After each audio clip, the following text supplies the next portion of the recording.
வெள்ளையனாக இருக்கும் அடிவயிற்றிகள் போயிருக்கும் குந்தி முத்தைய பார்த்தாலும் கொஞ்சம் ஆலை கருப்பு இருக்கும் இப்ப சந்திரனை பார்த்தால் சற்றே கொஞ்சம் கருப்பு இருக்கும் சூரியனை பார்த்தாலும் சுற்றி ஒரு கருப்பு இருக்கும் அன்னையான ஜானகிக்கு ஆதி சிவன் அருளாரே உருவாங்கர் பொழிய பின்னால் ஒரு கருப்பு இல்லை தலைமொழியினா கருப்பொழிய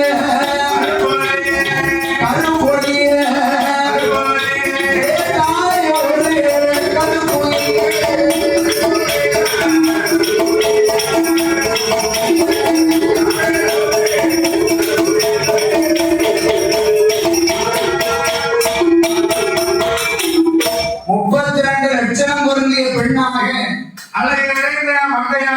சீராகவே அரண்மனையிலே இருந்தார்கள். அம்மா ஒரு பெண் அழகாக இருக்க வேண்டுமானால் இத்தனை அம்சமும் இருக்க வேண்டுமா ஒரு பெண்ணுக்கு? ஏதாவது சீராதையிலே பிறந்திருப்பது யாரு? யாரு? பார்க்கடலே வள்ளிவண்ண வரந்திராவணி மகாலட்சுமி.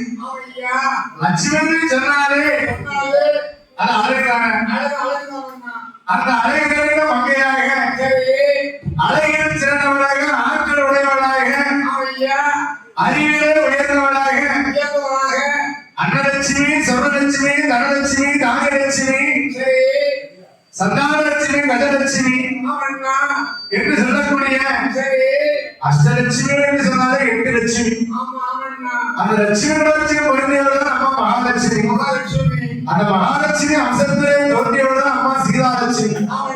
அப்படி இருக்கிற பொழுது சீதாவோட அழகன் வாயால சொல்ல முடியுமா? தங்கத்தை உருக்கி தகத்திலே வார்த்தது போல பொன்னை உருக்கி இந்த பூமியில வார்த்தது போல தட்டாரோட உலகிலே தங்கம் தட்டி வார்த்தது போல பொன்னாரோட உலகிலே கோலம் தட்டி வார்த்தது போல அதாவது அம்மா அத்தனை அழகை பெற்றிருக்காங்க. அம்மா அப்படி அழகை